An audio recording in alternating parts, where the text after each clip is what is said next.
folks, my name's Adrian Banks. I ran for Congress back in 2000 in my district here in South Carolina. I live in Anderson, that's District 3.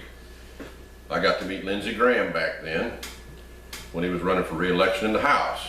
I was in the televised debates on public TV. That was my only public television appearance in my life.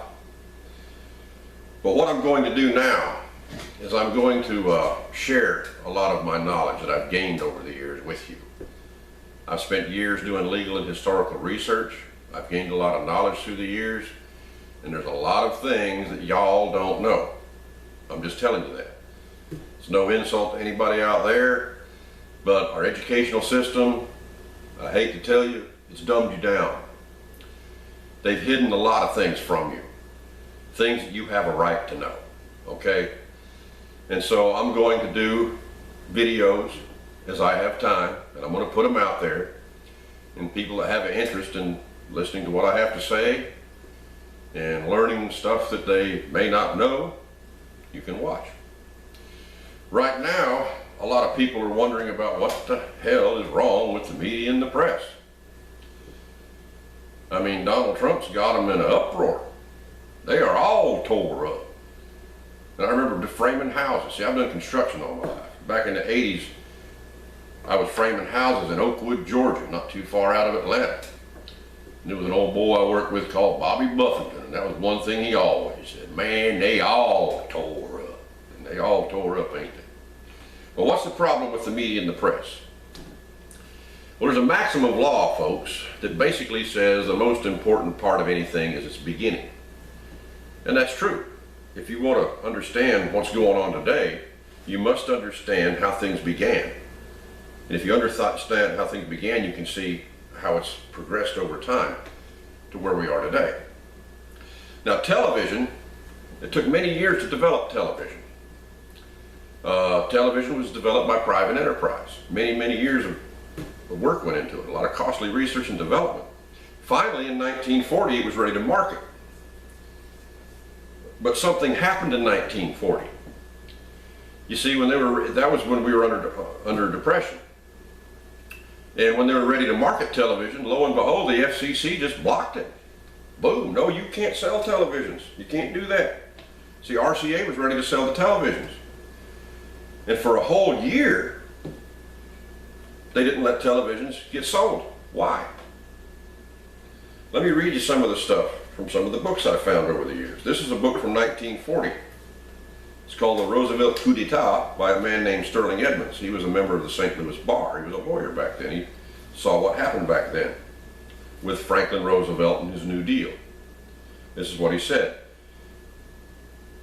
In the Federal Communications Act of 1934, the President assumed control over interstate communications by wire and radio through a commission to which all radio stations must apply regularly for rents of 6-month licenses to operate. The result has been a censorship on whatever opponents of the President and his policies may wish to freely broadcast, with none upon the President, who may use a radio at his pleasure and without cost. Yeah, imagine that. That the Federal Communications Commission has been guilty of a glaring act of oppression and repression of private enterprise is seen in its decision in March 1940, forbidding the Radio Corporation of America, RCA, to manufacture and sell television sets to the public, which would open up an entire new industry based upon years of costly research and provide new employment for an incalculable number of persons now without employment. Well, why did they do that? I mean, here back in the Depression, people needed work, but they blocked it. They wanted to control it. See, it took them a whole year to make sure they had all the rules and regulations in place to where they could control what you see and what you heard. See, television came into being not as an instrument of free press, but as a propaganda ministry for FDR and his New Deal. And that's another thing we need to realize. See, what gave me some knowledge about FDR and his New Deal is I was doing some research about the history of the income tax. And when I lived in Golden, Colorado, back in the 90s, framing houses, I took an interest in studying the law and history. And so whenever I'd have free time, when the weather was bad or whatever, I would either spend time in the law library in Jefferson County Courthouse, in the law library, researching Supreme Court cases, or I would spend time in the Denver library. The third floor is the magazine section. The fourth floor of the Denver library is your government section. And you can research volumes of old press from all the way back, oh heck, in 1898 or 1899. I mean, it's an interesting way to study history. In other words, you read articles from what was going on at that time in history. It gives you a different perspective of what was going on. So what I wanted to do is find out what the heck was going on with this income tax. I mean, a lot of people question what's going on with the income tax. And so I figured I'd just research it for myself. So in 1913, we got the 16th Amendment. Okay, that started the federal income tax. By the way, there was an income tax that it really had its roots in the Civil War. It was an emergency tax to help support the war back during the Civil War. And only about 1/4 of 1% of the population was obligated to pay income tax during that period. It was implemented during the Civil War. Okay? It didn't tax people's wages. It didn't tax labor. So I found that out by doing research back into the Civil War and income taxation. But anyway, in the 1913 volume of the Saturday Evening Post, lo and behold, I found an article about the income tax and the 16th Amendment written by a 10-term Democratic congressman from Tennessee named Benton McMillan. And sure enough, here was an article in the May 17th, 1913 issue.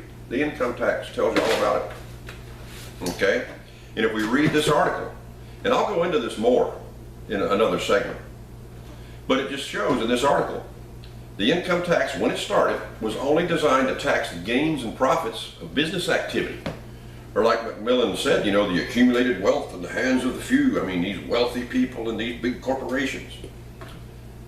And the exemption rate back then in 1913 was about 8 times what your average worker earned. Yeah, you had to make about 8 times what an average worker earned to even be liable to file income tax back then. Interesting.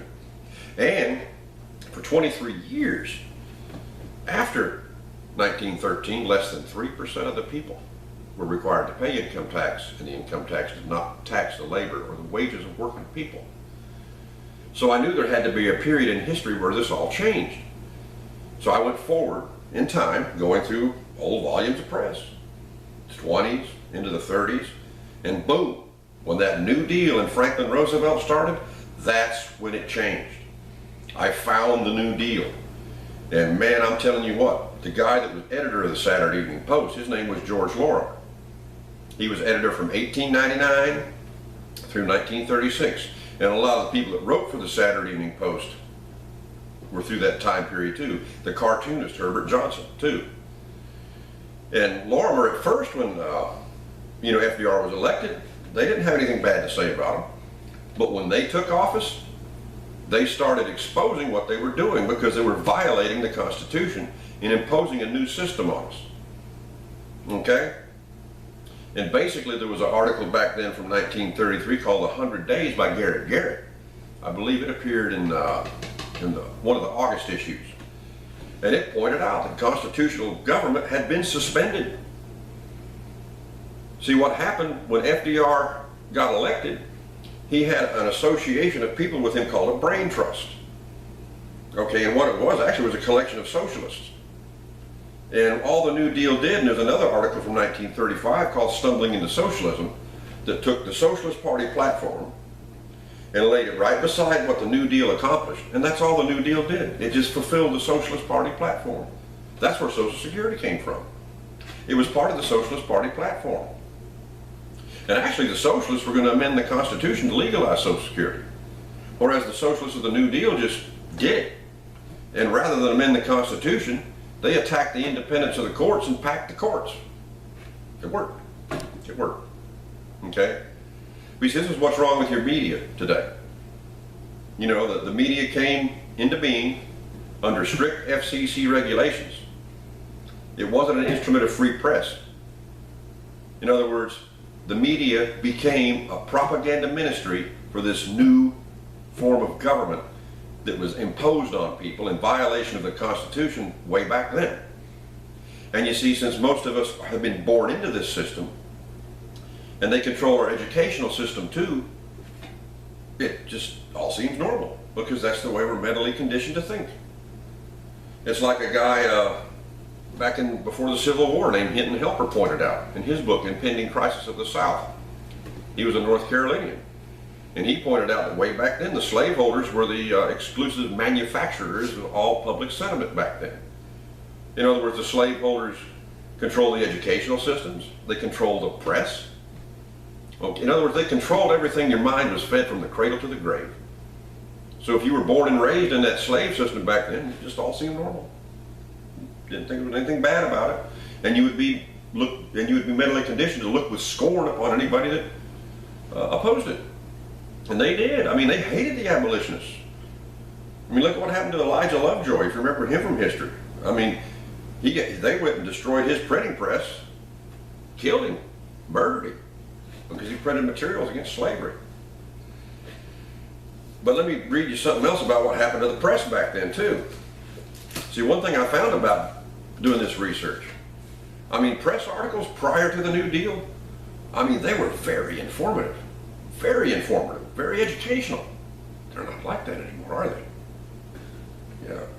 In other words, all they do today, if you understand what I'm saying, we get milk. We don't get meat. We need meat. You know, we're grown up. We can eat meat now. We're grown. But listen to what Herbert Hoover said about this. He was the president before FDR. No greater commentary is possible upon the whole question of free press or the invasion of constitutional protections than the amazing contract insisted upon by the organized proprietors of newspapers with the executive for a confirmation of the constitutional guarantees of free press. That is unique in our history. You see what they did back then, they imposed a code upon the press too. They wanted to control the press. So this is what's wrong with both the media and the press today. Just like they did with the courts. They've attacked, they're not independent. They're not independent. They can't tell you the truth. They can't, and they're not going to. The media and the press is nothing more than a propaganda ministry for the political establishment that rules over this country. They do not represent the interests of the people. And they have been so used to, for so long, influencing the way we think and influencing the way we're going to vote. Right now, they're freaking out. Like the more they attack Trump, the higher he gets in the polls. You see, you can't hide the truth from people forever. Like old Abe Lincoln said, you can fool all of the people some of the time. You can fool some of the people all of the time, but you're not going to fool all the people all the time. And the time for fooling all the people some of the time is over. Those days are gone. And there's a lot more that I'm going to share with you when I have time to do these video segments. But let me conclude this one by a quote from Herbert Hoover from a speech he gave on October 30th, 1936, entitled "The Challenge to Liberty." He said, "A whole people with the ballot in their hands possess the most conclusive and unlimited power ever entrusted to humanity. If that power is exercised rightly, then America will prosper morally, spiritually, and in its daily occupations. If it is exercised under the spell of hate or selfish purpose or under intimidation, it will drive this nation upon the rocks of destruction." Think about that before you vote, folks. Donald Trump is not bought. Nobody owns him. And that's why the political establishment, the media and the press are so against him. He cannot be bought. He cannot be controlled. He does not represent the interests of the establishment. He represents the interests of we the people. And we finally have somebody to vote for that represent our interests. And I'm telling you folks, if you're part of about the 50% of the people in this country that don't vote or haven't voted, it's time for you to register, because you need to elect this man. If you do not elect this man and Hillary Clinton gets elected, we are in deep trouble.